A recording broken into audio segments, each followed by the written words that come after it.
بسم اللہ الرحمن الرحیم۔ السلام علیکم۔ سیرت النبی صلی اللہ علیہ وآلہ وسلم۔ عنوان: اسلام کا پہلا مرکز۔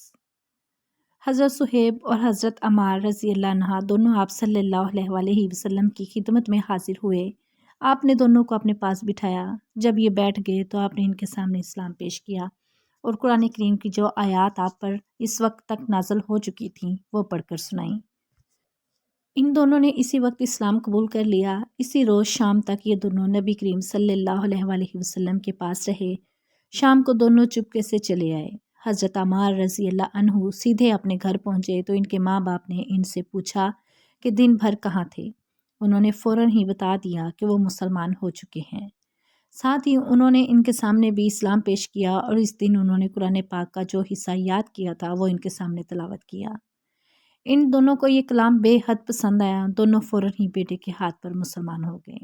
اسی بنیاد پر نبی کریم صلی اللہ علیہ وآلہ وسلم حضرت عمار بن یاسر رضی اللہ عنہ کو الطیب المطلیب کہا کرتے تھے،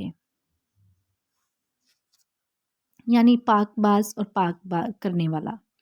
اسی طرح حضرت عمران رضی اللہ عنہ اسلام لائے تو کچھ عرصے بعد ان کے والد حضرت حسین رضی اللہ عنہ بھی مسلمان ہو گئے۔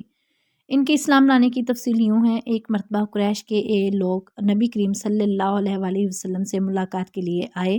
ان میں حضرت حسین رضی اللہ عنہ بھی تھے۔ قریش کے لوگ تو باہر رہ گئے، حسین رضی اللہ عنہ اندر چلے گئے۔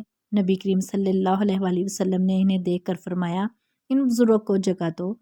جب وہ بیٹھ گئے تب حضرت حسین رضی اللہ عنہ نے کہا، یہ آپ کے بارے میں ہمیں کیسی باتیں معلوم ہو رہی ہیں؟ آپ ہمارے معبودوں کو برا کہتے ہیں۔ نبی کریم صلی اللہ علیہ وآلہ وسلم نے فرمایا، اے حسین، آپ اتنے معبودوں کو پوجتے ہیں؟ حضرت حسین رضی اللہ عنہ نے جواب دیا، ہم 7 معبودوں کی عبادت کرتے ہیں۔ ان میں سے 6 تو زمین میں ہیں، ایک آسمان پر۔ اس پر آپ نے فرمایا، اور اگر آپ کو کوئی نقصان پہنچ جائے تو پھر آپ کس سے مدد مانگتے ہیں؟ حضرت حسین رضی اللہ عنہ بولے، اس صورت میں ہم اس سے دعا مانگتے ہیں جو آسمان میں ہے۔ یہ جواب سن کر آپ نے فرمایا، وہ تو تنہا تمہاری دعائیں سن کر پوری کرتا ہے اور تم اس کے ساتھ دوسروں کو بھی شریک کرتے ہو۔ اے حسین، کیا تم اپنے اس شرک سے خوش ہو؟ اسلام قبول کرو، اللہ تعالیٰ تمہیں سلامتی دے گا۔ حضرت حسین رضی اللہ عنہ یہ سنتے ہی مسلمان ہو گئے۔ اسی وقت ان کے بیٹے حضرت عمران رضی اللہ عنہ اٹھ کر باپ کی طرف بڑھے اور ان سے لپٹ گئے۔ اس کے بعد حضرت حسین رضی اللہ عنہ نے واپس جانے کا ارادہ کیا تو آپ نے اپنے صحابہ کرام رضی اللہ عنہم سے فرمایا، انہیں ان کے گھر تک پہنچا کر آئیں۔ حضرت حسین رضی اللہ عنہ جب دروازے سے باہر نکلے تو وہاں قریش کے لوگ موجود تھے۔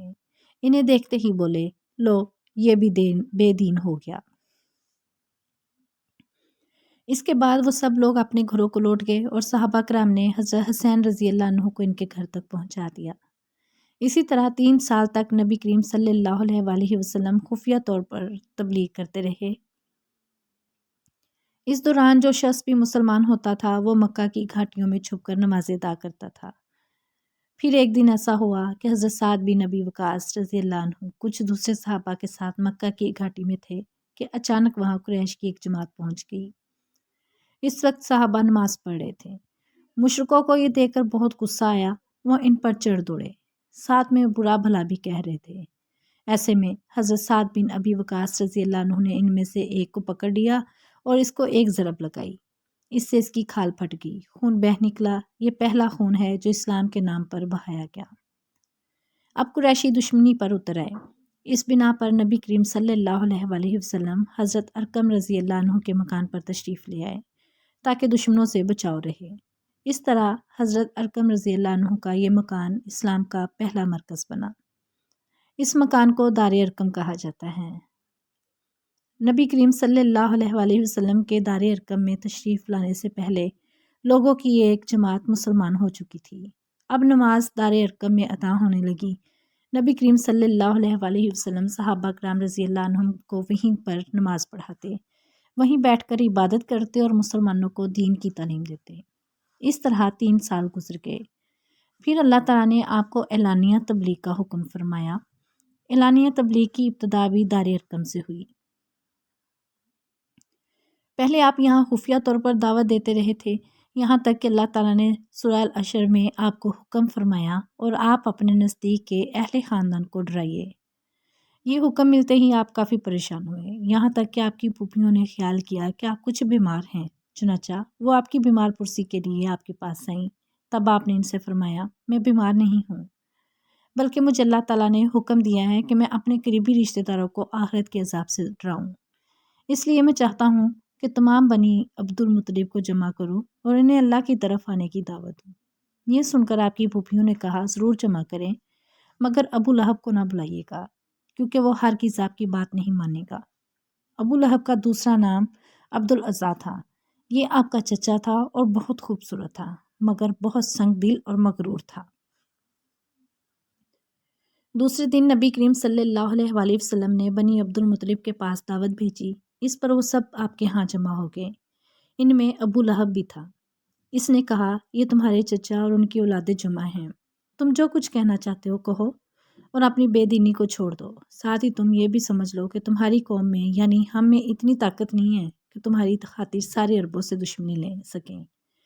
لہٰذا اگر تم اپنے معاملے پر اڑے رہے تو خود تمہارے خاندان والوں ہی کا سب سے زیادہ فرض ہوگا کہ تمہیں پکڑ کر قید کر دیں، کیونکہ قریش کے تمام خاندان اور قبیلے تم پر چڑھ دوڑیں گے۔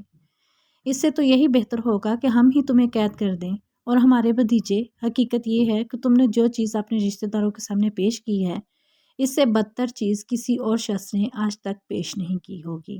آپ نے اس کی بات کی طرف کوئی توجہ نہیں فرمائی اور حاضرین کو اللہ کا پیغام سنایا۔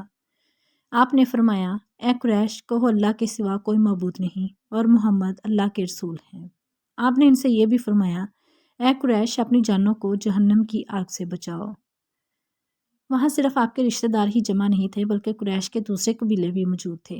اس لیے آپ نے ان کے قبیلوں کے نام لے لے کر انہیں مخاطب فرمایا، یعنی آپ نے یہ الفاظ ادا فرمائے، اے بنی ہاشم، اپنی جانوں کو جہنم کے عذاب سے بچاؤ۔ اے بنی عبد شمس، اپنی جانوں کو جہنم کی آگ سے بچاؤ۔ اے بنی عبد مناف، اے بنی زہرا، اے کعب بن لوئی، اے بنی مرو بن کعب، اپنی جانوں کو جہنم کی آگ سے بچاؤ۔ اے صفیہ، محمد کی پھوپھی، اپنے آپ کو جہنم کی آگ سے بچاؤ۔ ایک روایت کے مطابق آپ نے یہ الفاظ بھی فرمائے، نہ میں دنیا میں تمہیں فائدہ پہنچا سکتا ہوں نہ آخرت میں کوئی فائدہ پہنچانے کا اختیار رکھتا ہوں، سوائے اس صورت کے کہ تم کہو لا الہ الا اللہ۔ چونکہ تمہاری مجھ سے رشتہ داری ہے، اس لیے اس کے بھروسے پر کفر اور شرک کے اندھیروں میں گم نہ رہنا۔ اس پر ابو لہب آگ بگولا ہو گیا۔ اس نے تلملا کر کہا، تو ہلاک ہو جائے، کیا تو نے ہمیں اسی لیے جمع کیا تھا؟ پھر سب لوگ چلے گئے۔